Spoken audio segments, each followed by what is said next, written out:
আমরা আজকে সূরাতুল মুলক থেকে কথা শুনবো। মুলক সূরার নাম কি? এই সূরার অনেক ফজিলত আছে। এই সূরা রাত্রিবেলা যারা তেলাওয়াত করবে তাদের কবরের আযাব হবে না। কবরের কথা শুনলে ভয় লাগে না?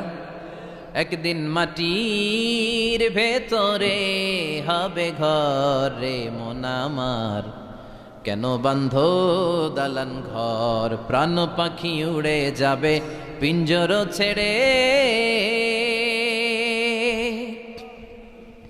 ধরা ধামে সবই রবে তুমি যাবে চলে, বন্ধু বান্ধব যত মাতা পিতা দ্বারা সুত সবই হবে তোমার পরে মন আমার, কেন বান্ধ দালান ঘর। ঠিক কিনা? চলে যেতে হবে, কেউ থাকতে পারবো না। কিন্তু এই জিনিসটা আমাদের স্মরণেই আসে না। এত ব্যস্ততা, এত মায়া জাল, এত মায়ার জালে আমরা আটকে আছি। এত ব্যস্ত লাইফ, সকালবেলা অফিস, বিকেলবেলায় অমুক কাজ, তারপরে অমুক কাজ, একটার পর একটা কাজ চলতেই থাকে। এই ব্যস্ততার কারণে আমাদের জীবনটা সুপার বিজি লাইফ আমরা লিড করছি, আমাদের জন্য সময়ই নাই। কিন্তু চলে যেতে হবে। এজন্য সাইয়েদনা ওমর ফারুক বলছেন, মুতু ক্বাবলা আন তামুতু, মরার আগে একবার মরো। হাসিবু ক্বাবলা আন তুহাসাবু আলাইকুম, তোমার হিসাব নেওয়ার আগে তুমি তোমার একবার হিসাব নাও। আমাদের প্রত্যেকের নিজের একটা হিসাব আছে না নাই? কথা বলেন। নিজে খাতা কলমের মধ্যে একটু লিস্ট করবেন যে আমি জীবনে এই ভালো কাজ করেছি, এই খারাপ কাজ করেছি, আসলে আমার অবস্থানটা কই হওয়া উচিত। নিজে খাটের মধ্যে একবার শটাং হয়ে মরার মতো শুয়ে থাকবেন, ভাববেন যে আমি মরে গেছি। ভাবেন না কি হবে? ছেলেমেয়েরা কান্না করবে, আত্মীয় স্বজন কান্না করবে, মাইকে অ্যানাউন্সমেন্ট হবে, অমুক এলাকার অমুক ভাই আমাদের মাঝে দুনিয়ায় নাই। বিশাল দেবিদ্বারের ময়দানে আপনার জানাজা হবে, খাটিয়াতে করে নিয়ে যাওয়া হবে। শুয়ে শুয়ে ভাববেন, আগে থেকে খুদে রাখা কবরে আপনাকে ফেলে বাঁশ দিয়ে উপরে মাটি চাপা দিয়ে চলে আসবে। অন্ধকার, শুধু অন্ধকার। এই অন্ধকার যেন শেষ হতে চায় না। This is the nature of life. এই তো জীবন। কথা বলেন ঠিক কিনা? তো এগুলো ভাবার দরকার আছে না নাই? বিষ্ণু বললেন এই সূরাটা এমন সূরা, মানিআতুন মিন আযাবিল কবর। এই সূরা মুলক যারা তেলাওয়াত করবে তাদের কবরে কোনো আযাব হবে। আজকে থেকে সূরাতুল মুলকের তেলাওয়াত করা যাবে? পারা যাবে? পারা যাবে? আসেন না নিজেদেরকে একটু পরিবর্তন করি, আসেন না নিজেদের আমলের ঝুলিতে আরো কিছু বাড়াই, নিজেদের আমলগুলোকে সুন্দর করি, নিজেদেরকে আর একটু পরিচ্ছন্ন করি। প্রতিদিন রাতে সূরাতুল মুলক তেলাওয়াত করবেন ইনশাআল্লাহ। কইতে পারলেন না? 2 নম্বর ফজিলত, শাফাআত লি সাহিবিহা। এই সূরা যারা তেলাওয়াত করবে, এই সূরা তেলাওয়াতকারীর জন্য আল্লাহর কাছে সুপারিশ করবে। 3 নম্বর ফজিলত, খাসামাত আন সাহিবিহা। এই সূরাটা কিয়ামতের দিন এই সূরার তেলাওয়াতকারীর পক্ষে আল্লাহর সাথে তর্ক করবে, ডিবেট করবে। কতক্ষণ? হাত্তা আদখালাহুল্লাহুল জান্নাহ, যতক্ষণ না আল্লাহ তাআলা এই লোকটাকে জান্নাতি বলে ঘোষণা না দেয়। আল্লাহ যতক্ষণ অ্যানাউন্স করবে he is from paradise, he will enter the paradise, আমার এই বান্দা জান্নাতে ঢুকবে, এই সার্টিফিকেট দেওয়ার আগ পর্যন্ত এই সূরা সামনে দাঁড়ায় আল্লাহর সাথে তর্ক করতেই থাকবে। আবার বিশ্বনবী বলেন, মান ক্বারা বিহা ফি লাইলাতিন ফাকাদ আকসারা ওয়া আতাবা। রাত্রিবেলায় যেই ব্যক্তি এই সূরাটা তেলাওয়াত করবে তার রাত্রিটারে বরকতময় করে দিবে কে? এজন্য বিশ্বনবী বলতেন, আমি চাই আমার প্রতিটা উম্মতের হৃদয়ে এই সূরাটা গাঁথা থাক। আমার নবী চাইতেন আমাদের অন্তরে যেন এই সূরাটা মুখস্থ থাকে। আমরা চাই না? 30টা মাত্র আয়াত। কয় আয়াত? সবাই বলেন কয় আয়াত? প্রতিদিন এক আয়াত মুখস্থ করলে আমাদের পুরো সূরাটা মুখস্থ করতে লাগবে কয়দিন? 30 দিন। 1 মাসের চেষ্টায় সূরাটা মুখস্থ করা যাবে না? দেবিদ্বারের ভাইরা করা যাবে? আওয়াজ করে পড়েন ইনশাআল্লাহ। এই সূরার মাহাত্ম্য হচ্ছে, এই সূরা আপনার দৃষ্টিভঙ্গিকে চেঞ্জ করবে, আপনার চিন্তার জগতে আন্দোলন তৈরি করবে, আপনার চোখকে খুলে দিবে, আপনার ঘুমন্ত বিবেককে জাগিয়ে দিবে। বিশেষ করে যারা স্রষ্টা নিয়ে সন্দেহে থাকে তাদের জন্য এটার ভিতরে ডোজ আছে, মেডিসিন আছে। ইয়াং ছেলে পেলে অনেকে আমাদের প্রশ্ন করে, হুজুর আল্লাহরে নিয়ে অনেক প্রশ্ন জাগে, স্রষ্টার অস্তিত্ব নিয়ে, আখেরাত নিয়ে, কবরের জীবন নিয়ে আমাদের প্রশ্নের অভাব নাই, কারণ নাস্তিক্যবাদের ছড়াছড়ি আশেপাশে আছে না নাই? ইয়াং যারা আছে তোমাদেরকে একটা বই পড়ার সাজেস্ট আজকে আমি করে যাই। বইটার নাম অনেকে জানে, প্যারাডক্সিক্যাল সাজিদ। কি নাম? লেখক হচ্ছে আরিফ আজাদ। লেখক কে? আরিফ আজাদ। বইটার নাম প্যারাডক্সিক্যাল সাজিদ।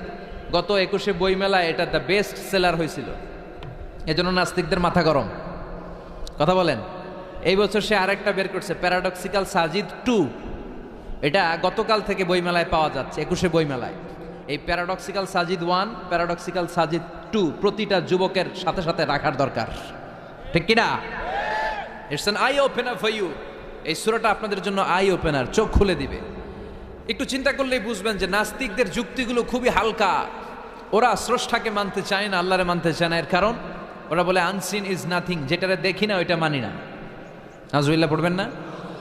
কিন্তু ওরা ওদের জীবনে অনেক কিছু দেখে না, ওরা মানে না। কথা কন। আচ্ছা, আপনি আপনার জীবনে সরাসরি চোখ দিয়ে আমেরিকা দেখছেন? কথা কয় না। তা আমেরিকা যা আছে মানেন না? যারা এখনো হজে যান নাই, হজে যারা এখনো যান নাই, কাবা ঘর নিজ চোখে সরাসরি দেখছেন? টিভিতে না, টিভিতে তো সবাই দেখছি। সরাসরি কাবা ঘর দেখছেন? তো আপনি যদি দেখেন নাই, আপনি সৌদি আরব যে আছে, কাবা ঘর যে আছে, মানেন না? নাস্তিকরা বাতাস খালি চোখে দেখে না, দেখে, কিন্তু নাস্তিকরা বাতাস মানে না। Why do you believe on that? বাতাস মানুষ কেন? তোর দাদা, তোর বাবা কোনোদিন বাতাস দেখছে? তুই তোর চোখ দিয়ে কোনোদিন বাতাস দেখেছিস? Do you see the air in the atmosphere? উত্তরে বলবেন no. So why do you believe on that? বাতাস বিশ্বাস করো কেন? Do you see the migraine pain when someone feel in his head? কেউ যখন মাথা ব্যথা অনুভব করে, বলে যে আমার মাথাটায় প্রচন্ড ব্যথা। ওর যে মাথা ব্যথা দেখা যায়? কথা বলেন। ভাইজানের মাথা ব্যথা প্রচন্ড দেখা যাচ্ছে? মাথা ব্যথা থাকলেও মাথার অবস্থা যা, না থাকলেও এটা দেখা যায় না। So why do you believe on that? মাথা ব্যথা দেখা যায় না তো বিশ্বাস করোস কেন? এগুলো কপাল পড়া, এগুলো হচ্ছে নাম্বার 1 হাদারাম, উল্লুক্কা পাঠা। এদের দলিলগুলো একেবারে নড়বড়ে। কুফানগরীতে এক নাস্তিক ছিল, সে বলে বেড়াতো আমি আল্লাহরে দেখি না তাই মানি না। কুফানগরীর লোকজন বলে আমাদের এক ইমাম আছে নাম নু'মান ইবনু সাবেত, ওনার সাথে বসলে তুমি আল্লাহরে দেখতে পাবা। সে বলে তাই, তাহলে তোমাদের ইমামকে ডাকো। সাইয়েদনা ইমাম আবু হানিফা টাইম দিলেন, এই জুমার দিন, আজকে জুমার দিন না, এই জুমার নামাজের পরে ঠিক ভর দুপুরে 2টায় সবাই আমরা একত্রিত হব। নাস্তিকও আসবে, সাইয়েদনা ইমাম আবু হানিফাও আসবে।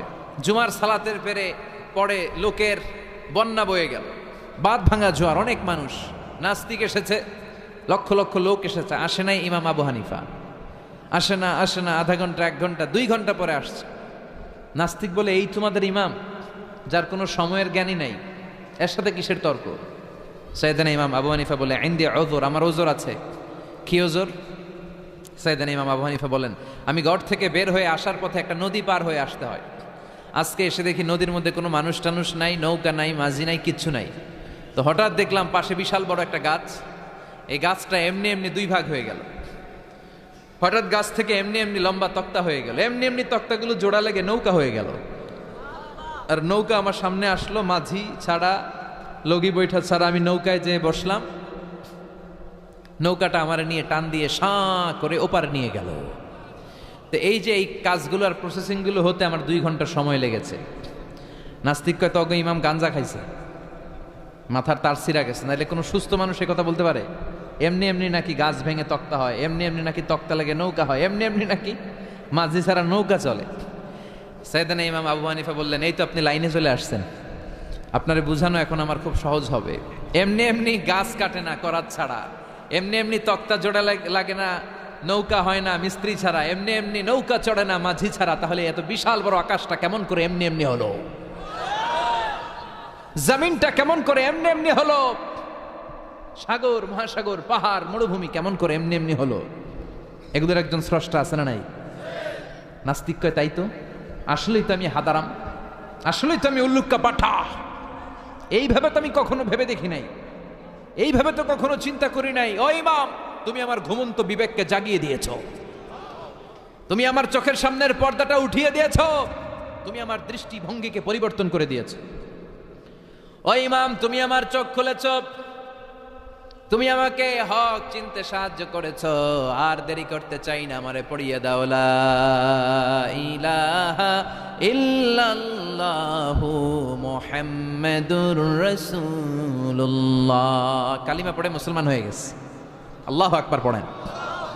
এমনি নাস্তিকদের জন্য এই সূরার ভেতরে আল্লাহ তাআলা অনেক দিগদর্শন রেখেছেন, জীবন দর্শন রেখেছেন। আল্লাহ বুঝাতে চান যে গোলাম, আমারে চেনার জন্য, আমারে দেখার জন্য তোর ডক্টরেট ডিগ্রি লাগবে না, তোর ব্যাচেলর ডিগ্রি, মাস্টার্স ডিগ্রি লাগবে না। তুই আমার সৃষ্টির দিকে একটু নজর করে তাকা, একটু ঠান্ডা মাথায় চিন্তা করে দেখ। একটু সাগরের দিকে তাকা, একটু নদীর দিকে তাকা, একটু পাহাড়ের দিকে তাকা। তাকালেই তুই বুঝবি সামওয়ান ইজ কন্ট্রোলিং এভরিথিং। একজন এমডি আছে, ম্যানেজিং ডাইরেক্টর, মহা ব্যবস্থাপক, যিনি গোটা বিশ্বের সব ব্যবস্থাপনার আঞ্জাম দিচ্ছেন। চিল্লায় বলেন ঠিক কিনা? আল্লাহ বলে তুই সাগরের দিকে তাকা, পাহাড়ের দিকে তাকা, নদীর দিকে তাকা। সাগরের দিকে তাকালে আমি আল্লাহরে খুঁজে পাবি। ঝর্ণার দিকে তাকা, ঝর্ণার মধ্যে আল্লাহর নিদর্শন আছে না নাই? ঝর্ণা ঝর্ণা ঝর্ণা রে, বলনা বলনা বলনা রে, কার বিরহে পাগল পাড়া তুই, কার মিলনে ফুল ফসলে ভরা রে তোর দুকুল ভুই, কার মিলনে ফুল ফসলে ভরা রে তোর দুকুল ভুই। ঝর্ণা ঝর্ণা ঝর্ণা রে, বলনা বলনা বলনা রে, কার বিরহে পাগল পাড়া তুই। সুবহানাল্লাহ পড়েন। ঝর্ণা দেখছেন কোনোদিন? হড়ে হড়ে দেখছেন? সিলেটে মাধবকুণ্ড জলপ্রপাত, আর কোথায়? সীতাকুণ্ড, আর কোথায়? রাঙ্গামাটি, আর শ্রীমঙ্গল। ঝর্ণা আছে না? এই ঝর্ণার দিকে তাকাবেন, ঝর্ণার ঝরঝর শব্দের আওয়াজগুলো বুঝার চেষ্টা করবেন। দেখবেন ঝর্ণা আপনাকে বলে দিবে যে আমার স্রষ্টা কে। আল্লাহর সৃষ্টির দিকে তাকালে আল্লাহরে পাওয়ার সুযোগ আছে না নাই? এই তথ্যগুলো, এই উপাত্তগুলো, এই মেসেজ আর ইনফরমেশনগুলো আল্লাহ তাআলা এই সূরার ভেতরে ভরে দিয়েছে। শুনতে রাজি আছেন? আওয়াজ করে বলেন তো সূরার নাম। আরো জোরে সবাই বলেন কি নাম? মুলক। মুলক মানে কি? মুলক মানে রাজত্ব, মুলক মানে ক্ষমতা, মুলক মানে পাওয়ার, মুলক মানে কিংডম, মুলক মানে সভরেইনটি, মুলক মানে অথরিটি। অথরিটি কার? এজন্য রব্বুল আলামিন বলেন তাবারাকাল্লাযী বিয়াদিহিল মুলকু ওয়া হুয়া আলা কুল্লি শাইইন কাদির। সুমহান সেই সত্তা যার হাতে ক্ষমতা, আর তিনি সকল কিছুই করতে ক্ষমতাবান, সবকিছুর উপর কর্তৃত্বশীল। চিল্লায় বলেন ঠিক কিনা? তাবারাকাল্লাযী, সুমহান তিনি, বিয়াদিহিল মুলক, যার হাতে ক্ষমতা। ক্ষমতা কার হাতে? নাকি প্রধানমন্ত্রীর হাতে, র্যাবের হাতে, পুলিশের হাতে, আমনেগো হাতে? আপনারা তো কোন ক্ষমতা সব আমগো হাতে। সকল ক্ষমতার উৎস কে? সকল ক্ষমতার উৎস আল্লাহ। কিন্তু আমরা বলে থাকি সকল ক্ষমতার উৎস জনগণ। এটা যুক্তিতে টিকে না। কি ক্ষমতা আছে আমাদের? কি ক্ষমতা আছে? কোনো ক্ষমতা নাই। মানুষকে আল্লাহ তেমন কোনো ক্ষমতাই দেয় নাই। যেটা দিছে এটার ক্ষমতা বলা যায় না। চিল্লায় বলেন ঠিক। আসল ক্ষমতার মালিক হলেন আল্লাহ। আমাদেরকে তো আল্লাহ দুর্বল করে বানিয়েছেন। ওয়া খলিকাল ইনসানু দাঈফা, আমাদেরকে দুর্বল করে তৈরি করেছে কে? শুধু আমরাই দুর্বল না, আমি দুর্বল, আমার বাপ দুর্বল, আমার দাদা দুর্বল, আমার 14 গোষ্ঠী দুর্বল। আমরা দুর্বলের ঘরের, চিল্লায় বলেন দুর্বলের ঘরের। সেই দুর্বলের ঘরের দুর্বল কয় আমরা সব ক্ষমতার উৎস। কি ক্ষমতা আছে আমার? আজকে মাহফিলের প্যান্ডেলের পেছন থেকে বলে, কেউ যদি বলে ওঠে হুজুর সাপ, কি বলে? সব দৌড়। আমি আমার নানা করে দৌড়, তুমি এদিকে দৌড়া, চাচা আপন প্রাণ বাঁচা। সাপ কথাটা তো মজা করে বললাম, এত অনেকে খুঁজতেছে আসলে কি সাপ। আর আসলেই যদি একটা anaconda, C snake, black mamba, king cobra, Python এসে ফস ফস করে যদি প্যান্ডেলে যদি একটা ঢুকতো, পাওয়া যেত কাউরে? কথা কন। তো এই হচ্ছে আমাদের ক্ষমতা। সাপ বাদ দেন, বাবা ব্যাং চিনেন? চিনেন না? না, দেবিদ্দারে তো বাবা ব্যাং নাই। কি করে? খালি লাফায়। 10টা বাবা ব্যাং, 2টা এই স্টেজে, আর বাকি 8টা প্যান্ডেলে যদি ছেড়ে দেওয়া হয়, বাবা ব্যাং আর কি লাভ দিবে? এর চেয়ে বড় লাভ দিবেন আপনারা? বাবা ব্যাঙের চেয়ে বড় লাভ দিয়ে আমরা দৌড়াইতে শুরু করব। কত অসহায় আমরা, কত দুর্বল। বল্লা পোকা, মৌমাছি আমাদেরকে কামড় দিয়ে উড়াল দেয়, এটারে ধরে যে মারমু এটাও পারি না। কুত্তায় আম করে কামড়াইলে আমরা কুত্তারে কামড়াইতেও পারি না। কি অসহায়। পিঁপড়া কামড় দিলে আমরা কিছু করতে পারি না। কানের ভিতরে যদি কারো পিঁপড়া ঢুকে থাকে বুঝবেন সে মজাটা কি। আহা, হ্যাঁ, বাঁচার কোনো সুযোগ নাই, কোনো ক্ষমতাই নাই। এরপরও আমরা বলি সব ক্ষমতার মালিক আমি। দেখবেন যাদের ডায়রিয়া হয় আর 5-7 বার টয়লেটে গেছে, এর চেহারার দিকে তাকানো যায় না। বৈশা গেছে, বৈশা যান।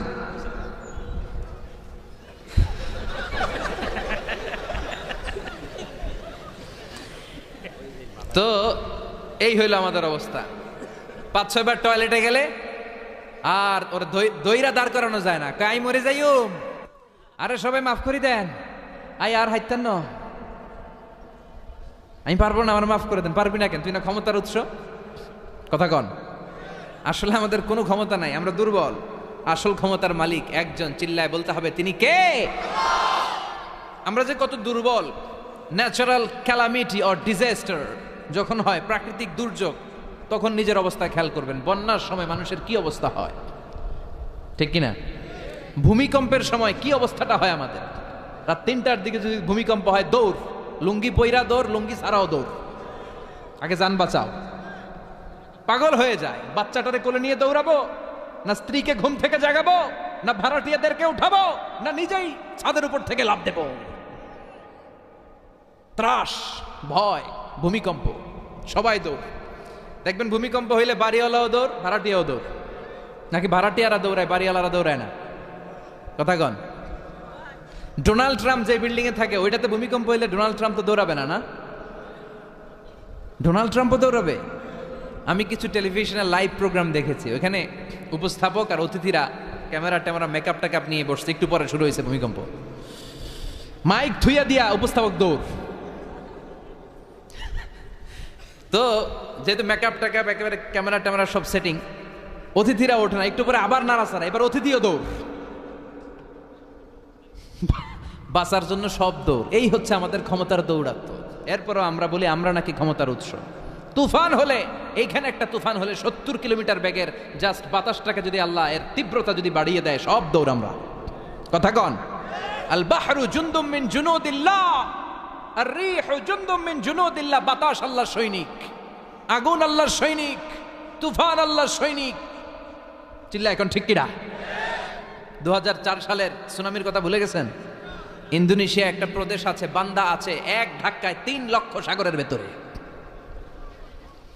জাপানের কান্টো শহরে 1 লক্ষ নয়, একটা ধাক্কায়, কয়েক সেকেন্ডের ব্যবধান। একটু আগে নাচানাচি করতেছিল, ধুম্মা চলে ধুম, একটু পরে সব হয়ে গেছে ধুম ধুম।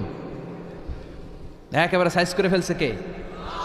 আহা, কোনো ক্ষমতা নাই। ক্ষমতার মালিক কে? এজন্য রাব্বুল আলামিন বলেন, তাবারাকাল্লাযী বিয়াদিহিল মুলকু ওয়া হুয়া আলা কুল্লি শাইইন কাদির। সুমহান সেই সত্তা যার হাতে ক্ষমতা। ক্ষমতা কার হাতে? কক্সবাজারে দেখবেন একটা দ্বীপ আছে, একমাত্র দ্বীপ যেটাতে পাহাড় আছে, নাম মহেশখালী। ওইখানে বৌদ্ধদের স্বর্ণ মন্দির আছে। ওখানে তুফান টুফান শুরু হইলে বৌদ্ধরাও জিকির করা শুরু করে দেয় আল্লাহর। সুবহানাল্লাহ কইবেন না? তুফানে বললে দেখবেন হিন্দু, বৌদ্ধ, আস্তিক, নাস্তিক সবাই জিকির করে একজনের, চিল্লায় বলেন তিনি কে? আমরা মাঝে মাঝে আমাদের প্রোগ্রাম স্কেডিউল এত টাইট থাকে, মাঝে মাঝে আমরা প্লেনে, হেলিকপ্টারে এক জেলা থেকে আরেক জেলায় যাই বাধ্য হয়ে। সিলেটে প্রোগ্রাম, কক্সবাজারে প্রোগ্রাম, ওই অমুক জায়গায় প্রোগ্রাম, তো ফ্লাইট ধরা লাগে। তো আমরা আভ্যন্তরীণ ফ্লাইটে চড়ে চড়ে আমরা যাই। তো আমরা যখন যাই, ওখানে কিছু এয়ার হোস্টেস থাকে বিমানের ভেতরে, এদেরকে বলে বিমানবালা। খুব সুন্দরী স্মার্ট নারীদেরকে তারা রিক্রুট করে, নিয়োগ দেয়। এদের যদি 3-4টা সন্তান হয়ে যায়, এদেরকে আবার চাকরিতে রাখে না। সৌন্দর্যটাই যাদের পুঁজি। তো এরা লিপস্টিক মেখে, পারফিউম মেখে, মেকআপ করে, ভেরি বিউটিফুল লেডি। ওরা আসে, এসে আমাদেরকে খাবার টাবার দেয়, ইনস্ট্রাকশন দেয়। তো বিমানটা, আভ্যন্তরীণ বিমানগুলো বাংলাদেশের ভেতরে যেগুলো চলে, এগুলো 14 থেকে 15,000 ফিট উপরে ওঠে। তো বিমানটা প্রথমে রানওয়েতে টাক্সি করে, মানে বিমান যখন মাটিতে চলে এটাকে বলে টাক্সি। কি বলে? টাক্সি ছেড়ে যখন উপরে ওঠে এটারে বলে টেক অফ। কি বলে? তো এটা যখন বিমানটা যখন টেক অফ করবে, তখন দেখলাম এই এয়ার হোস্টেসগুলো, যেগুলোর পর্দা নাই, হেজাব নাই, শালীনতা নাই, মাইক্রোফোন হাতে নিয়ে ঘোষণা দিচ্ছে, ভদ্র মহিলা এবং ভদ্র মহোদয়গণ, আপনারা আপনাদের সিট বেল্টগুলো বেঁধে নিন। এখনই আমাদের উড়োজাহাজটি শাহজালাল আন্তর্জাতিক বিমানবন্দর থেকে শাহ আমানত বিমানবন্দরের উদ্দেশ্যে 15,000 ফিট দিয়ে উড়ে যাবে। এরপরে পড়তে শুরু করে আল্লাহু আকবার, আল্লাহু আকবার, আল্লাহু আকবার। তো আমি উল্টা ঘুরে তাকাইলাম, কিরে এই মাইয়া আল্লাহু আকবার কয় কেমনে? ঘুরে দেখি হাতের মধ্যে এরকম কাগজ, এই কাগজ থেকে দেখে দেখে পড়তেছে। উচ্চারণ কিন্তু আমগো না, পড়তেছে আল্লাহু আকবার, আল্লাহু আকবার, আল্লাহু আকবার, সুবহানাল্লাযী সাখখারা লানা হাযা। পুরো দোয়াটাই পড়ছে, ওমা কুন্না লাহু মুকরিনিন ওয়া ইন্না ইলা রাব্বিনা লামুনকালিবুন। তো আমি হিসাব মিলালাম, ঘটনা কি? লিপস্টিক, মেকআপ, সুটেড, বুটেড, পারফিউম মাখা, হিপ হপ স্টাইলের মেয়ে, এরা আল্লাহু আকবার পড়ে কেন? তো তখনই খেয়াল করে দেখলাম যে বিমানটা এখন ছাড়ছে, জমিন ছেড়ে দিয়ে 15,000 ফিট উপরে যাচ্ছে। ওরা খুব ভালো করেই টের পায় এই 15,000 ফিট উপরে যখন বিমান থাকবে ওরে বাঁচানোর কেউ নাই, ওকে রক্ষা করার কেউ নাই, তখন ওর কোনো পাওয়ার নাই, কোনো ক্ষমতা নাই। চিল্লায় বলেন ঠিক কিনা? তখন কোনো সিকিউরিটি নাই। আহা, কি দুর্বল মানুষ। বিমান বাঁকা হয়ে গেলে সবাই চিল্লায় বাঁচাও। যদি জিজ্ঞেস করেন কে বাঁচাবে, বলবে হুজুর আপনি বাঁচান। আছে না নাই? দুর্বল। আসল ক্ষমতার মালিক হলো একজন, চিৎকার করে বলতে হবে তিনি কে? এজন্য রাব্বুল আলামিন বলেন তাবারাকাল্লাযী বিয়াদিহিল মুলকু ওয়া হুয়া আলা কুল্লি শাইইন কাদির। সুমহান সেই সত্তা যার হাতে ক্ষমতা। ক্ষমতা কার হাতে? আমাদেরকে আল্লাহ ক্ষমতা দিয়েছেন ঠিক, এটা সাময়িক, লিমিটেড, তবে আনলিমিটেড ক্ষমতার মালিক কে? এই যে আমাদের মাননীয় প্রধানমন্ত্রী শেখ হাসিনা নতুন টার্মের জন্য আসছে না? কয় বছর? 5 বছর। কোন দেশে আসে 10 বছর, কোন দেশে 15 বছর। তো এই যে আল্লাহ ক্ষমতার চেয়ারে বসে, আল্লাহ আসছে কয় বছরের মেয়াদে? কথা বলেন। 50 বছর, 100? হ্যাঁ, কয়দিন থাকবে উনি? আজীবন। রাব্বুল আলামিন বলেন হুয়াল আউয়ালু ওয়াল আখিরু ওয়াল যাহিরু ওয়াল বাতিন ওয়া হুয়া বিকুল্লি শাইইন আলিম। আল্লাহ বলে আমি প্রথম, আমার আগে কেউ নাই। ঠিক কি না? ওয়াল আউয়ালু ওয়াল আখির, আমি শেষ, আমার পরে কেউ নাই। আমি প্রকাশ্য, আমি গোপন, সূচনাহীন, অতীতকাল থেকে আমি আল্লাহ ক্ষমতার চেয়ারে বসা, সীমাহীন, ভবিষ্যৎহীন, শেষহীন, ভবিষ্যৎ পর্যন্ত ক্ষমতার চেয়ারে বসে থাকবে কে? আল্লাহ বললেন আমি প্রথম, আমি শেষ। প্রথমে কে? চিল্লায় বলেন। প্রথমে কে? শেষে কে?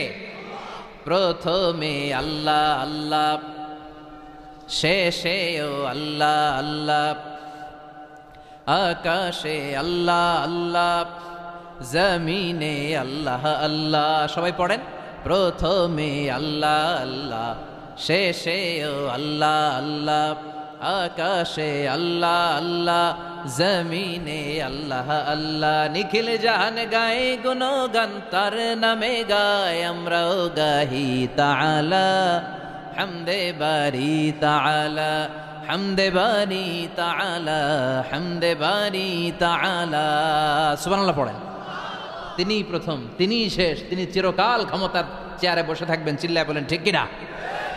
আবার পৃথিবীতে অনেক দেশে দেখবেন ডেমোক্রেটিক সিস্টেমে ক্ষমতায় আসে, মানে ভোটে জিতে, যেমন আমাদের দেশ। তো আল্লাহও তো ভোটে জিতে আসছে না? আল্লাহ ভোটে জিতে আসছে। অনেক দেশে মোনার্কি সিস্টেম, মানে রাজতন্ত্র, রাজার পোলা রাজা। আল্লাহর বাপ ছিল রাজা, এই জন্য আল্লাহও রাজা। এরকম আল্লাহ চিরকাল, আজীবনের মেয়াদ নিয়ে তিনি ক্ষমতার চেয়ারে বসা। চিৎকার করে বলেন ঠিক কিনা? আবার পৃথিবীর অনেক দেশে দেখা যায় আন্দোলন করে সরকারকে ক্ষমতার চেয়ার থেকে নামানো যায় কি যায় না? পৃথিবীতে এরকম হয়েছে না? অনেক জায়গায় আন্দোলনের ঠেলায় সরকার কয় আমি নাই। আবার মাঝে মাঝে মিলিটারি কু হয়, সেনা বিদ্রোহ, জানেন না আপনারা? তা আমরা পৃথিবীর 700 কোটি মানুষ সবাই মিলে যদি আল্লাহর বিরুদ্ধে আন্দোলনে নেমে যায়, তাইলেই তো আল্লাহর ক্ষমতা শেষ। যাবে না? 700 কোটি মানুষ মিলেও পারা যাবে না। আচ্ছা, জিন জাতি যদি বলে ও মানুষেরা তোদের সাথে আমরাও আছি, মানুষ জিন ভাই ভাই, আল্লাহর আর রক্ষা নাই, আল্লাহর গদি শেষ। আচ্ছা, ফেরেশতারাও যদি বলে ও মানুষ ও জিনেরা তোগুলোকে আমরাও আছি, 3 দলীয় মহাজোট, আল্লাহর চেয়ার উল্টে যাবে নাকি? কথা বলেন। আল্লাহ বলেন ওয়ালাম ইয়াকুল্লাহু শারীকুম ফিল মুলক, আমার ক্ষমতায় কোনো পার্টনার নাই। কুলিল্লাহুম্মা মালিকাল মুলক, আমি ক্ষমতার মালিক, এই ক্ষমতা কেউ ছিনায় নিতে পারবে না। গোটা বিশ্বের সবাই মিলে যদি আমার বিরুদ্ধে আন্দোলন করিস, আমার ক্ষমতার 1 ইঞ্চিও কমবে না। চিল্লায় বলেন ঠিক কিনা? সে আল্লাহ বললেন তাবারাকাল্লাযী বিয়াদিহিল মুলকু ওয়া হুয়া আলা কুল্লি শাইইন কাদির। সুমহান সেই সত্তা যার হাতে ক্ষমতা। ক্ষমতা কার হাতে? ওয়া হুয়া আলা কুল্লি শাইইন কাদির, তিনি সব বিষয়ে ক্ষমতাবান। ফাআলুল লিমা ইউরিদ, যা চান তিনি তাই করতে পারেন। তিনি কে? তিনি পাহাড়কে দরিয়া করতে পারেন, দরিয়াকে পাহাড় করতে পারেন, ধনীরে গরিব বানাতে পারেন, গরিবরে ধনী বানাতে পারেন, সম্মানিতকে অপমানিত করতে পারেন, অপমানিতকে সম্মানিত করতে পারেন। চিৎকার করে বলেন ঠিক কিনা? তিনিই ক্ষমতার মালিক। সকল ক্ষমতার উৎস হচ্ছেন তিনি। সকল ক্ষমতার উৎস আমরা জনগণ। আর কোনোদিন বলবেন? দেবিদ্বারের ভাইরা, তাহলে চিল্লায় বলেন তো, সকল ক্ষমতার উৎস কে? আল্লাহ সকল ক্ষমতার উৎস।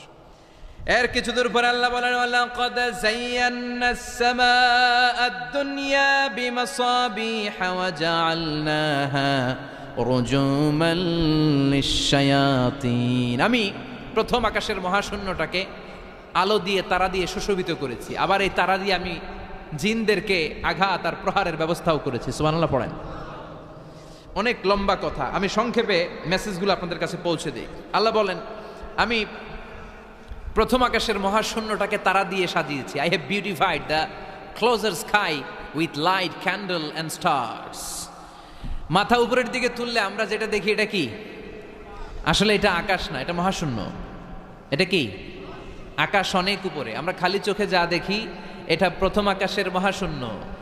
এই প্রথম আকাশের মহাশূন্যের অনেক উপরে প্রথম আকাশ, তারপরে দ্বিতীয় আকাশের মহাশূন্য, তারপরে দ্বিতীয় আকাশ, তারপরে তৃতীয় আকাশের মহাশূন্য, তারপরে তৃতীয় আকাশ। একটার চেয়ে আরেকটা বড়। সুবহানাল্লাহ পড়েন।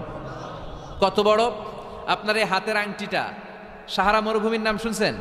পৃথিবীর সবচেয়ে ছোট মরুভূমি, তাই না? তাইলে বড়। এই বিশাল সাহারা মরুভূমিতে যদি আপনার এই হাতের আংটিটা আপনি ছুঁড়ে ফেলে দেন, এই সাহারা মরুভূমির তুলনায় আপনার আংটি যত ছোট, আল্লাহর দ্বিতীয় আকাশের তুলনায় আল্লাহর প্রথম আকাশটা ঠিক তত ছোট। একটার চেয়ে একটা বড়, একটার চেয়ে একটা বড়। আর আমরা মনে করি কত বিশাল জায়গা নিয়ে আমরা বসে আছি। এই যে দেবিদ্বার প্রপারের আজকের এই প্যান্ডেলের এই পরিবেশটা অনেক বড় মনে হচ্ছে না তাকালে? পুরো দেবিদ্বারের তুলনায় এই প্যান্ডেলটা কত ছোট কল্পনা করা যায়? দেবিদ্বার হচ্ছে কুমিল্লার 16টা থানার একটা, তাই না? থানা। কুমিল্লা হচ্ছে বাংলাদেশের 64 জেলার একটা।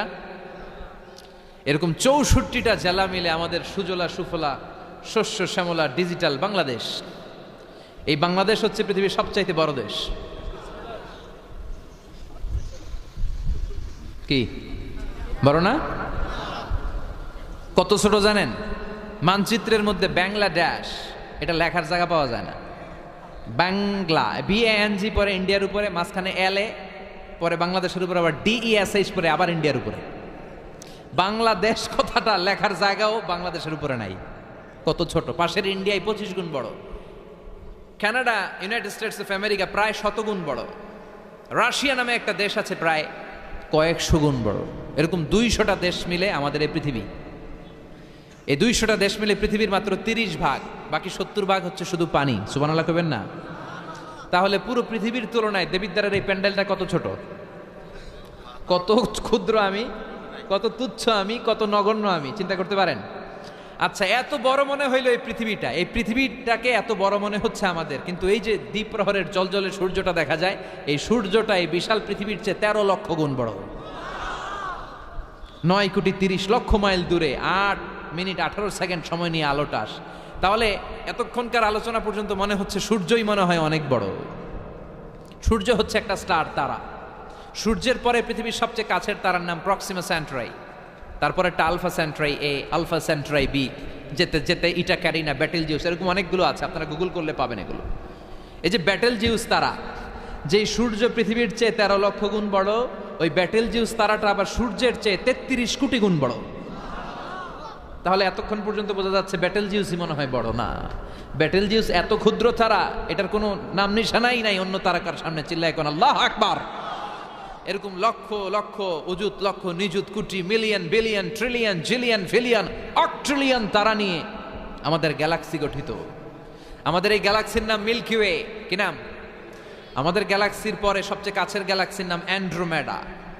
আমাদের গ্যালাক্সি থেকে অ্যান্ড্রোমেডায় পৌঁছতে আলোর গতিতে কেউ যদি পৌঁছতে যায় তাহলে 2.5 মিলিয়ন লাইট ইয়ার সময় লেগে যাবে। 2.5 million light year. Light year মানে আলোকবর্ষ। আলোকবর্ষ বললাম এজন্য, মানে আলোর গতিতে যদি আপনি ছোটেন, এই পৃথিবীতে আবিষ্কৃত সবচেয়ে দ্রুত গতিসম্পন্ন যে উপাদানটা পাওয়া গিয়েছে সেটার নাম লাইট, মানে আলো। সেটা কি? এই আলো 1 সেকেন্ডে ছুটে 1,86,000 মাইল বেগে। সুবহানাল্লাহ। বাড়িতে গিয়া 1 সেকেন্ডে 1 লক্ষ, 1 ঘন্টায় না কিন্তু, 1 মিনিটেও না, আরে 1 সেকেন্ড কই দিতে 2 সেকেন্ড লাগবে, কথা কন। সেই 1 সেকেন্ডে নাকি আলো ছুটলে 1,86,000 মাইল চলে যায়। তো আলোর গতিতে গতিসম্পন্ন কোনো রকেট, যেই রকেট আলোর গতিতে ছুটবে, এরকম কোনো রকেট যদি আপনারা বানাতে পারেন, তাহলে আমাদের গ্যালাক্সি থেকে, আমাদের মিল্কি ওয়ে থেকে আমাদের সবচেয়ে কাছের গ্যালাক্সি অ্যান্ড্রোমেডাতে পৌঁছতে আপনার 25 লক্ষ বছর লেগে যাবে। চিল্লায় পড়েন না আল্লাহু আকবার। এই প্রথম আকাশের মহাশূন্যটাকে এরকম তারা দিয়ে সুশোভিত করে দিয়েছে কে? রাতের বেলা তারার মেলা যদি আপনি তাকান অবাক হবেন। এখন তো তারার সৌন্দর্য দেখা যায় না লাইটিং ফাইটিং এর কারণে। আগে যখন গ্রামে আসতাম দেখতাম কি সুন্দর তারা, সুন্দর সুন্দর তারা আছে। সবচেয়ে উজ্জ্বল একটা তারা আছে, এটার নাম ধ্রুব তারা। কি তারা? ধ্রুব তারা। একটা আছে শুকতারা। 60টা তারার একটা চ্যানেল আছে, এটার বলে সপ্তর্ষি মণ্ডল। অনেকে রাতের তারাটারা চিনে না। আগের নাবিকরা আকাশের তারা দেখে পথ চলতো। সুবহানাল্লাহ পড়েন। এই তারকারাজি দিয়ে প্রথম আকাশের মহাশূন্যটাকে সাজিয়ে দিয়েছে কে? এরপরে সূরার প্রথম রুকুর শেষে আল্লাহ বললেন ওয়াসিররু قولكم أو اجهروا به إنه عليم بذات الصدور ألا يعلم من خلق وهو اللطيف الخبير আল্লাহ বলেন তুমি গোপনে কিছু বলো কিংবা প্রকাশ্যে বলো, তুমি যাই বলো না কেন কথাগুলো শোনে কে? আপনি আওয়াজ করে, এই যে আওয়াজ করে আমরা কথা বলতেছি শুনে কে? আওয়াজ বন্ধ করে মনে মনে ভাবতেছি, ওইটা মনে আল্লাহ শোনে না? কথা বলেন। 7 আকাশের উপরে আল্লাহর আরশ, ওই আরশের উপরে আল্লাহর অবস্থান। 7 জমিনের নিচেও যদি কোনো পিঁপড়া নীরবে নিঃশব্দে হেঁটে যায়, আল্লাহ বলে এত উপর থেকে আমি ওই পিঁপড়ার হেঁটে চলার পায়ের আওয়াজটাও শুনতে পাই। কেউ যেটা শোনে না শুনে কে? এরপর আল্লাহ বললেন হুয়াল্লাযী জাআলা লাকুমুল আরদা যালুলান ফামশু ফি মানাকিবিহা ওয়া কুলু মির রিজকি ওয়া ইলাইহিন নুশুর। আল্লাহ বললেন তিনি এমন সত্তা যিনি তোমাদের জন্য জমিনটারে সমতল বানিয়ে দিয়েছেন। জমিনের যেখান দিয়ে প্রয়োজন হেঁটে যাও আর রিজিক তালাশ করো, কিন্তু সবশেষে তার দিকে ফিরে যেতে হবে, ঠিক কি না? জমিনটারে সমতল করলো কে? আজকের এই প্যান্ডেলটা সমতল না? কথা কন না উঁচা নিচা? আজকে এদিকে যদি উঁচা হইতো, এদিকে নিচা, এদিকে খাদ, এদিকে গর্ত, এদিকে আবার উঁচা, বসতে পারতেন? কি সমতল! বিমান থেকে নিচের দিকে তাকালে এটা ভালো টের পাওয়া যায়, মনে হয় সবুজ কার্পেটিং করা। এটা একটা কার্পেট, এটা একটা কার্পেট, কার্পেট কার্পেট। পুরো বাংলাদেশটা মনে হয় যেন আল্লাহ তাআলা সবুজ কার্পেট দিয়ে ডেকোরেশন করে রেখেছে। আল্লাহ বলে সবুজ কার্পেট দিয়ে ডেকোরেশন করেছি দেখে ভেবে নিও না তোমরা বেঁচে গেছো। নাফরমানি আর গাদ্দারি করলে সবুজ কার্পেটের ভিতরেও আগুন আছে না নাই? কি মেকানিজম! উপরে কার্পেট, নিচে আগুন। কার্পেটের নিচে কি? আল্লাহ কোরআনে কসম কেটেছেন ওয়াল বাহরিল মাসজুদ, ফুটন্ত সাগরের পানির কসম। দুনিয়ার কোন সাগরের পানি গরম না, সব ঠান্ডা, কিন্তু আল্লাহ বললেন ফুটন্ত টকবকে সাগরের পানির কসম আমি খেলাম। অনেক গবেষণা হলো এই সাগরের পানি নিয়ে। আমেরিকান নেভাল একাডেমির এক চিফ ইঞ্জিনিয়ার উনি বললেন কোরআনে পাওয়া গেল টকবগে সাগরের পানির কসম, কিন্তু সাগরের পানি তো ঠান্ডা, এখানে গরম আসলো কোত্থেকে? আসলে আল্লাহ সাগরের নিচে যে গরম মজুদ রেখে দিয়েছেন ওইটার দিকে খেয়াল করে বলেছে। তো সে গবেষণা করতে চাইলো দেখি সাগরের ভেতরে আগুন কই আছে। কোরআন যেহেতু বললো টকবগে সাগরের পানির কসম, আসলে কোনো আগুন টাগুন খুঁজে পাওয়া যায় কিনা। সে সাগরের ভেতরে পাইপ ঢুকাতে শুরু করলো, জোড়া লাগিয়ে লাগিয়ে গবেষণা। তো পাইপ যেতে যেতে অনেক সাগরের গভীরতা শেষে তলা পাওয়া গেল। তলার ভেতরে সে ড্রিল করে পাইপ ঢুকাতে লাগে। সে পেয়ে গেল মাটির স্তর, এরপরে পাললিক শিলার স্তর। পৃথিবীর ভিতরে কিন্তু অনেকগুলো স্তর আছে জানেন? এই যে পানিগুলো আমরা নষ্ট করি, এই পানি কিন্তু খাই, আমাদের পেশাবই আমরা খাই। আমাদের এই প্রস্রাবও যদি পৃথিবীর 4-5টা স্তর শেষে নিচের দিকে চলে যায়, এটা মিনারেল ওয়াটারের মতো হয়ে যায়। এই 4-5টা স্তর মাটির ভেতরে রেখে দিয়েছে কে? পাললিক শিলা, রূপান্তরিত শিলা, আগ্নেয়গিরির শিলা। এরপরে যখন সে পাইপ ঢুকাতে শুরু করেছে, সে দেখতে পেল এই পাইপগুলো গলে গলে গলে গলে পানি হয়ে যায়। এত আগুন, এত গরম! সে তো অবাক, সে অবাক পৃথিবীর ভিতরে এত আগুন আসলো কোত্থেকে। তো এই আগুনের টেম্পারেচারটা কতটুকু পাওয়ারফুল এটা চেক করার দরকার আছে না নাই? সে বলল I need fire proof pipe, bring from America. America থেকে ফায়ার প্রুফের পাইপ আনো, পরীক্ষা চালায় দেখি। ফায়ার প্রুফের পাইপ আনা হলো, এবার ফায়ার প্রুফের পাইপ ঢুকাইতে শুরু করছে। সাগর শেষে তলা, পাললিক শিলা, রূপান্তরিত শিলা, আগ্নেয়গিরির শিলা।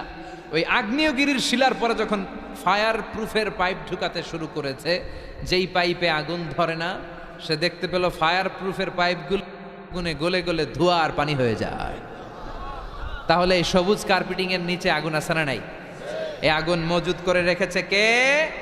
সে আল্লাহ বললেন আমিনতুম মান ফিস সামাই আন ইয়াখসিফা বিকুমুল আরদা ফাইযা হিয়া তামুর। তোমরা কি ভেবেছো নাকি সবুজ কার্পেটের উপরে আনন্দে নাচানাচি করবা, আনন্দে লাফালাফি করবা, কিন্তু এই জমিনটারে মুহূর্তের মধ্যে দোলা দিয়ে দিতে পারে কে?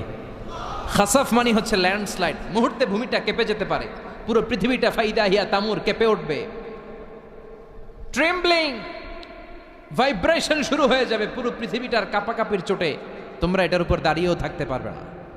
তার মানে নিচে, এই পৃথিবীর নিচে আযাব আর গজব, আগুন মজুদ করে রেখেছে কে? আবার আল্লাহ বলল উপরের দিকে তাকাও, দেখবা মেঘমালায়, মেঘমালার উপরও আমি আল্লাহর আযাব আসরে নাই। আমিনতুম মান ফিস সামাই আন ইউরসিলা আলাইকুম হাসিবা ফাসাতা'লামুনা কাইফা নাযীর। আমি চাইলে উপর থেকে আইয়ুরসিলা আলাইকুম হাসিবা, হাসিবা মানে হচ্ছে পাথর বৃষ্টি, শিলাবৃষ্টি। দেবিদ্বারে তো কখনো শিলাবৃষ্টি হয় নাই না? কবে হয়েছে? এবছর হয়েছিল। শিলাবৃষ্টি হইলে দেখবেন যে ছাগল গরুর মাথায় পড়লে বড় বড় শিলা, ছাগল মরে যায়। মানুষের মাথায় পড়লে মানুষ মরে যায়, টিনের চাল ভেঙে যায়, বাড়িঘর ভেঙে সব শেষ। তো এরকম শিলাবৃষ্টি যদি হয় আমরা বাঁচবো? অ্যাসিড বৃষ্টি হলে, উল্কা বৃষ্টি হলে, আচ্ছা আলোচনা চলবে কটা পর্যন্ত? 4:30। আচ্ছা, উল্কা বৃষ্টি, পৃথিবীর সবচাইতে বড় সাইজের উল্কাটা পড়েছিল দক্ষিণ আফ্রিকার হোবা সিটিতে। ওটার ওজন ছিল 60 মেট্রিক টন। কয় মেট্রিক টন? কথা কন। আজকে এই প্যান্ডেলের উপরে যদি একটা পড়ে, দেবিদ্বার থানার উপরে যদি পড়ে, পুলিশ ফাঁড়ির উপরে যদি পড়ে, বঙ্গভবনের উপরে যদি পড়ে, ক্যান্টনমেন্টের উপরে যদি পড়ে, বাঁচাবে কে? Donald Trump. চিল্লায় বলেন বাঁচাবে কে? তার মানে উপরেও আযাব, নিচেও আযাব, যে কোনো মুহূর্তে এই আযাব দিয়ে আমাদেরকে শেষ করে দিতে পারে কে? লূত আলাইহিস সালামের কওমের একটা বদখাসলাত ছিল হোমোসেক্সুয়ালিটি, সমকামিতা। আল্লাহ শাস্তি হিসেবে পুরো জমিনটারে উল্টিয়ে দিলেন। ফাজআলনা আলিয়াহা সাফিলাহা, আল্লাহ উল্টায়া ছেড়ে দিলেন, সব শেষ। ওইখানে এখন ডেড সি, আল বাহরুল মাইয়িত, মৃত সাগর, গজবের জায়গা। এই সাগরে কোনো কাঁকড়া নাই, চিংড়ি মাছ নাই, ব্যাং নাই, শ্যাওলা নাই, মাছ নাই, কিচ্ছু নাই। এরকম মুহূর্তের মধ্যে আযাব আর গজব দিয়ে আমাদেরকেও শেষ করে দিতে পারে কে? শুধু বিশ্বনবীর দোয়ার বরকতে আমরা বেঁচে যাই। বিশ্বনবী দোয়াতে বলেছেন, আল্লাহ আমার আগের উম্মতদেরকে তুমি যেমনি আযাব দিয়ে গজব দিয়ে একবারে শেষ করে দিয়েছো, আমার গুনাহগার উম্মতদেরকে এইভাবে শেষ করে দিও না। বিশ্বনবীর দোয়ার বরকতে আমরা বেঁচে যাই। এরপর আল্লাহ বললেন, নাস্তিকরা কি মুক্ত বিহঙ্গের দিকে তাকায় না? বিহঙ্গ মানে পাখি, মুক্ত পাখির দিকে তাকায় না? পাখির দিকে তাকালে পাখির রব আল্লাহরে খুঁজে পাওয়া যায়, ঠিক কিনা? আওয়ালাম ইয়ারাউ ইলাত তায়রি ফাওকাহুম সাফাতিন ওয়া ইয়াকবিদনা মা ইউমসিকুহুন্না ইল্লার রাহমান ইন্নাহু বিকুল্লি শাইইন বাসীর। সুবহানাল্লাহ বলেন। পাখির দিকে নজর করলে পাখির রব আল্লাহরে খুঁজে পাওয়া যায়। আপনি পাখির দিকে তাকায় দেখেন কেমনে উড়ে, ওদেরকে শূন্যে ধরে রাখে কে? কথা বলেন না। মা ইউমসিকুহুন্না ইল্লার রাহমান, আল্লাহ ছাড়া কেউ পাখি ধরে রাখে না। এই পাখির আরবি হচ্ছে তয়ের। পাখির আরবি কি? বিমান আরবিও তয়ের। পাখি আরবি যা, বিমান আরবিও তা। এটার উপর গবেষণা করে বিমান আবিষ্কৃত হয়েছে। সুবহানাল্লাহ কইবেন না? কিন্তু আমরা করতে পারি নাই, করেছে আমেরিকান দুই ভাই। আমরা আছি ফতুয়াবাজি নিয়ে, কথা কন। আমরা আছি মারামারি নিয়ে, কার পিছনে কেমনে লেগে থাকা যায়, কারে কেমনে টাইনা নামানো যায়। একজন জিজ্ঞেস করতেছে, এত খেলা থাকতে হাডুডু বাংলাদেশের জাতীয় খেলা কেন? হাডুডু বাংলাদেশের জাতীয় খেলার নাম? তো আরেকজন উত্তরে বলতেছে, এর কারণ বাংলাদেশে কেউ উন্নতি করবে, ভালো কাজ করবে, এটা অন্যরা সহ্য করতে পারে না। উপরে উঠতে চাইলে ওরা ঠ্যাং ধরে নামাবে। এজন্য হাডুডু খেলা এই দেশের জাতীয় খেলা। হাডুডু খেলা দেখছেন? একটা সামনে যাইতে চাইলে সবাই কাবাডি কাবাডি কাবাডি কাবাডি বইলাই ওর ঠ্যাং ধরে কি করে পিছনের দিকে নিয়ে আসে, ওরা সামনে যাইতে দিবেই না। এই হচ্ছে আমাদের স্বভাব। চিল্লায় বলেন ঠিক কিনা? খালি ফতুয়াবাজি, ও খারাপ, ও খারাপ, ও কাফের, ও কাফের, ও 20 কারণে কাফের, তুই 40 কারণে কাফের। এই কাফের মারা গেলে যে কবর দেয়া হবে, কবরের উপরে যে ঘাস উঠবে, ওই ঘাস যে গরু খাবে, ওই গরুর দুধ যে খাবে, ও কাফের। কথা বলেন। তো এই ফতুয়াবাজি নিয়ে থাকলে আমরা বিমান আবিষ্কার করব কেমনে? উইলভার রাইট অর উইল রাইট, দুই ভাই। আওয়ালাম ইয়ারাউ ইলা তায়রি ফাওকাহুম সাফাতিন ওয়া ইয়াকবিদন। আল্লাহু আকবার। গবেষণাকে করে করে এই দুই ভাই বানিয়ে ফেলেন 1903 সালে। তবে এখনকার মতো এত উন্নত বিমান না। আপনারা আজকেই গুগল করবেন যে কিভাবে ইনভেনশন অফ এরোপ্লেন আবিষ্কার হলো কেমনে, দেখবেন যে দুই ভাই পাহাড়ের মধ্যে শুয়ে শুয়ে মাসের পর মাস পাখি নিয়ে গবেষণা করেছে। আমাদের গবেষণা করার সময়টাও নাই। অন্যদের পিছনে লেগে থাকলে গবেষণার সময় থাকবে? কথা কন। এই দল ওই দলের গালি দেয়, এই দল ওরা কয় তুই ভারতপন্থী, ওই দল এরা কয় তাহলে তুই পাকিস্তানপন্থী। তো বাংলাদেশপন্থী কেডা? কথা কন। আমরা সাধারণ জনগণ বাংলাদেশপন্থী চিল্লায় বলেন ঠিক কিনা? উইলবার রাইট অরভিল রাইট দুই ভাই বানায় ফেললো বিমান। 1903 সালে বিমান আবিষ্কার হয়ে গেল। আমেরিকা এক সুবিধা করতে পারে নাই, চলে গেল ফ্রান্স। এক শহর থেকে আরেক শহরে প্রথম বিমান নামালো। পাখা নাই, ঢাকনা নাই, গ্লাস নাই, ইঞ্জিন নাই, এমনভাবে বিমানগুলো বানিয়েছে দেখলে হাসি পায়।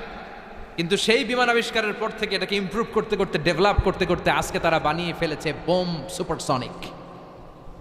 সার্চ করবেন বোম সুপারসনিক, সবচেয়ে দ্রুতগামী প্যাসেঞ্জার বিমান। কি নাম? Bomb supersonic. খুব দ্রুত চলে। এর আগে চলতো কনকর্ড, সবচেয়ে দ্রুত।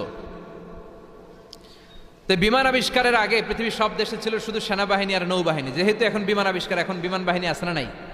এখন উপর থেকে বোমা মারে। দ্বিতীয় বিশ্বযুদ্ধে আমেরিকা দুইটা বোমা মেরেছিল জাপানের দুইটা শহরে, হিরোশিমা নাগাসাকিতে। লিটল বয় আর ফ্যাটম্যান মেরে জাপানের ওই দুই শহর বিরান ভূমি বানিয়ে দিয়েছে। সবগুলো মানুষ শেষ। এবং প্রায় 100 বছর ওই শহর থেকে যত বাচ্চা কাচ্চা জন্মগ্রহণ করেছে পরবর্তীতে সবগুলো বিকলাঙ্গ। একটার হাত নাই, একটার পা নাই, একটার চোখ নাই, আর একটা কথাই কইতে পারে না। এখন ড্রোন হামলা হয়, মিসাইল হামলা হয়, আবার ইদানিংকালে আমরা স্যাটেলাইটও পাঠাই উপরে। আমাদের একটা স্যাটেলাইট আছে না নাই? বাঙ্গাবন্ধু স্যাটেলাইট চ্যানেল অফ বাংলাদেশ আছে না নাই? কিছুদিন আগে নিউজে শুনলাম এটা নাকি উদাও। এটা কি আছে না গেছে? হ্যাঁ, নিউজে আসছিল যে এটা নাকি উদাও হয়ে গেছে। এটা যেন না হারায়। অনেক টাকা, আমাদের গরিব মানুষ আমরা, এদেশের খেটে খাওয়া মানুষের টাকা দিয়ে এই স্যাটেলাইট চ্যানেলকে পাঠানো হয়েছে। এটা যেন আল্লাহ হেফাজতে রাখে। আমরা চিল্লায় পড়ি আমিন। তো এই সূরাটার শেষে আল্লাহ একটা প্রশ্ন করেছে আপনাদের সবাইকে। প্রশ্ন রেখে আল্লাহ শেষ করেছে। দেখেন একটার পর একটা মেসেজ। আল্লাহ বলে মুক্ত বিহঙ্গের দিকে তাকা। কিভাবে পাখিগুলো ডানা ঝাপটায়, এগুলো তাকালেই আপনি এই পাখির ভিতরে পাখির রব আল্লাহরে খুঁজে পাবেন, ঠিক কিনা? সব শেষে আল্লাহ বললেন, একটা প্রশ্ন দিয়ে আল্লাহ সূরাটা শেষ করলেন। আল্লাহ বললেন কুল আরাআইতুম ইন আসবাহা মাউকুম গাওরান ফামান ইয়াতিকুম বিমাইম মাইন। বলো দেখি সবে, শুকাইয়া যদি যায় এই পৃথিবীর পানি, তাহলে হেথায় তটনির ধারা কে দিবে সবারে আনি। সুবহানাল্লাহ পড়েন। প্রশ্নটা রেখেছে কে? আল্লাহ বললেন একদিন ঘুম থেকে উঠে দেখো টিউবওয়েলে পানি নাই, মোটর ছেড়েছ, ট্যাপ ঘুরাচ্ছ, পানি নাই, বাজারে মিনারেল ওয়াটার কিনতে গিয়েছো, পানি নাই। পানি দিবে কে? পানি সম্পদ মন্ত্রী, প্রধানমন্ত্রী, গোটা বিশ্বের সবাই মিলে এক ফোঁটা পানি বানাতে পারে? আবার আল্লাহ বললেন সব জায়গায় যতটুকু পানির দরকার পানির ব্যবস্থা করে দিল কে? হাযা আযবুন ফুরাত ওয়া হাযা মিলহুন উজাত। একদিকে লোনা পানি আর একদিকে মিঠা পানি, আছে না নাই? মিঠা নদীর পানি আল্লাহ তোমার মেহেরবানি। পড়েন সবাই। সুন্দর ফুল সুন্দর ফল, মিঠা নদীর পানি আল্লাহ তোমার মেহেরবানি। সুবহানাল্লাহ পড়েন। আবার দেখেন একই সাগর, এই দিকের পানির এক কালার, ওই দিকের পানির আরেক কালার, মিশে না। এই দৃশ্যটা আপনারা নিজ চোখে দেখছেন নাকি? কই দেখছেন? কয় মোবাইলে। আর বেটা মোবাইলে তো সবাই দেখছে, চোখে সরাসরি দেখছেন? পদ্মা নদীতে দেখা যায়। কোথায় আছে? চাঁদপুরের মোহনাতে, মোহনাতে দেখা যায়। আমি মিশরের নীল নদ আর ভূমধ্য সাগর দেখছি, মিলে না। মারাজাল বাহরাইনি ইয়ালতাকিয়ানি বাইনাহুমা বারযাখুন লা ইয়াবগিয়ান ফাবিআইয়ি আলাই রাব্বিকুমা তুকাযযিবান। দুই দিক থেকে দুই ধরনের পানি বয়ে যায়, মাঝখানে অদৃশ্য ব্যারিকেড দিয়ে দিয়েছে কে? এই পানির ডেনসিটি হাই, এটার ডেনসিটি কম, এটার টেম্পারেচার হাই, এটার টেম্পারেচার কম, এটা লোনা, এটা মিঠা, এজন্য একটার সাথে আরেকটা মিশে না। এই পানির স্রষ্টা কে? পানি চাইবো কার কাছে? এই পানির অপর নাম যেমনি জীবন, আবার বেশি পানি হয়ে গেলে মরণ। কথা কন। সাইয়েদনা নূহ আলাইহিস সালামের কওমকে বেশি পানি দিয়ে মানে বন্যা দিয়ে শেষ করে দিয়েছে কে? এজন্য নিচে আযাব, উপরে আযাব, চারিদিকে আযাব, চারিদিকে জুনদুম মিন জুনুদিল্লাহ, আল্লাহর সৈনিকেরা অপেক্ষা করছে। গাদ্দারি নাফরমানির মাত্রা যদি বেড়ে যায় মুহূর্তেই সব ধূলিসাৎ করে দিতে পারে কে? এজন্য ক্ষমতার মালিক আমরা, জীবনে বলা যাবে? চিল্লায় বলেন তো, ক্ষমতার মালিক কে? চাইতে হবে কার কাছে? বাঁচানোর মালিক কে?